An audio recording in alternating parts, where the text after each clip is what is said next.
Kisah Rasulullah. Bagian 6. Allahumma sholli ala Muhammadin wa ala alihi Muhammad. Tebusan 100 unta.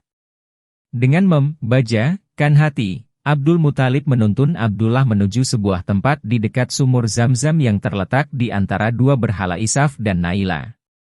Di tempat itulah biasanya orang-orang Mekah melakukan pengorbanan hewan untuk dewa-dewa mereka. Namun, masyarakat semakin keras menghalangi Abdul Muthalib melakukan niatnya. Akhirnya, kekerasan hatinya pun luluh. Baiklah, tetapi apa yang harus kulakukan agar berhala tetap berkenan kepadaku? Kalau penebusannya dapat dilakukan dengan harta kita tebuslah, kata Mughirah bin Abdullah dari suku Mahzum. Setelah diadakan perundingan, mereka sepakat menemui seorang dukun di Yatsrib. Berapa tebusan kalian? Tanya dukun wanita itu. 10 ekor unta. Kembalilah ke negeri kalian. Sediakan tebusan 10 ekor unta. Kemudian undi antara unta dan anak itu. Jika yang keluar nama anakmu, tambahlah jumlah untanya, kemudian undi lagi sampai nama unta yang keluar. Mereka pulang dengan lega dan segera mengundi dengan anak panah. Ternyata yang keluar adalah nama Abdullah. Mereka menambahkan tebusan unta dan mengundi lagi. Ternyata, lagi-lagi nama Abdullah yang keluar. Demikianlah, Abdul Muthalib menambah dan menambah terus jumlah unta. Ketika jumlah unta sudah mencapai 100 ekor, barulah nama unta yang keluar. Dewa sudah berkenan, seru orang-orang. Tidak, bantah Abdul Muthalib. Harus dilakukan sampai 3 kali. Akhirnya, setelah 3 kali dikocok, yang keluar adalah nama unta. 100 ekor unta itu pun disembelih dan dibiarkan begitu saja tanpa disentuh manusia dan hewan karena mereka beranggapan bahwa unta itu untuk dewa. Keturunan 2 orang yang disembelih. Diriwayatkan dari Rasulullah bahwa beliau bersabda, "Aku adalah anak 2 orang yang disembelih." Yang dimaksud oleh beliau adalah Nabi Ismail nenek moyangnya dan Abdullah ayahnya. Si penguasa Yaman.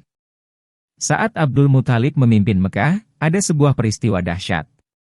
Kejadian ini bermula dari Yaman, sebuah negeri yang terletak jauh di sebelah selatan Mekah. Saat itu, Yaman diperintah oleh seorang penguasa bernama Abrahah al-Ashram. Aku tidak habis pikir, mengapa setiap tahun seluruh bangsa Arab datang ke tanah Mekah, seru Abrahah kepada para menterinya. Paduka tahu, di sana ada sebuah bangunan bernama Ka'bah. Bangunan tua itu begitu disucikan oleh penduduk Jazirah Arab sehingga mereka tidak dapat berpaling darinya.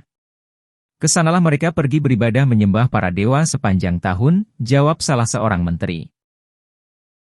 Apa istimewanya bangunan tua yang terbuat dari batu kasar itu?